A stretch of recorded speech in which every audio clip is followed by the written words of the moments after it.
Hello guys, जैसा कि आपने देखा होगा हम लोग पढ़ रहे हैं बीएनएस, जिसमें हम लोग जानेंगे चैप्टर नंबर 9 के बारे में। तो चैप्टर नंबर 8 तक हमने पढ़ लिया है।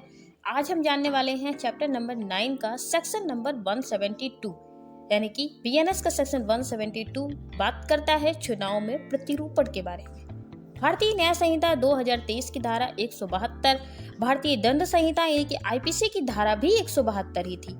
इन दोनों की धाराओं के जो नंबर हैं वो सेम ही है और इसका संबंध सम्मन की तामील या अन्य कार्रवाई से बचने के लिए फरार होने से है।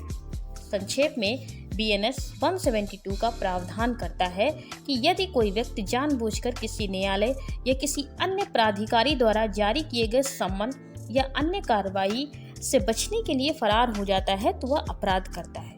अगर कोई व्यक्ति किसी दूसरे व्यक्ति के नाम से वोट डालने की कोशिश करता है, चाहे वो व्यक्ति जिंदा हो या मर चुका हो, या किसी फर्जी नाम से वोट डालने की कोशिश करता है, या एक बार वोट डाल चुका हो और फिर दोबारा चुनाव में वोट डालने की कोशिश करता है, या दूसरे किसी व्यक्ति को वोट डालने के लिए उकसाता है, रिश्वत देता है या खरीदने की कोशिश करता है, तो ऐसा करना चुनाव में धोखा देना यानी कि प्रतिरूपण जिसे कहते हैं हिंदी में धोखा देना माना जाता है और यह एक कानूनन अपराध है। इसके कुछ अपवाद भी हैं, वो जान लेते हैं।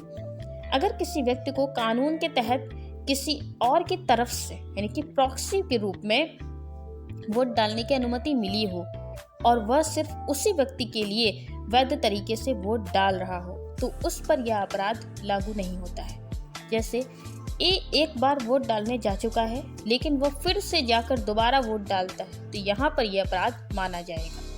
ए अपने मरे हुए चाचा के नाम पर वोट डालने की कोशिश करता है, तो यहाँ पर यह अपराध माना जाएगा। अगर कोई व्यक्ति 1000 रुपये देकर किसी को कहता है कि वह इस उम्मीदवार को वोट दे, तो ये भी एक अपराध की श्रेणी में आता है। तो यहाँ पर हमने जाना कि बीएनएस की सेक्शन 172 बात करती है चुनाव में धोखाधड़ी और बेईमानी को रोकने के बारे में। तो प्लीज़ कमेंट करके ज़रूर बताएं आपको ये चैप्टर नंबर 9 कितना समझ में आया और सेक्शन 172 कैसी लगी। फिर मिलेंगे नए सेशन के साथ। Thank you.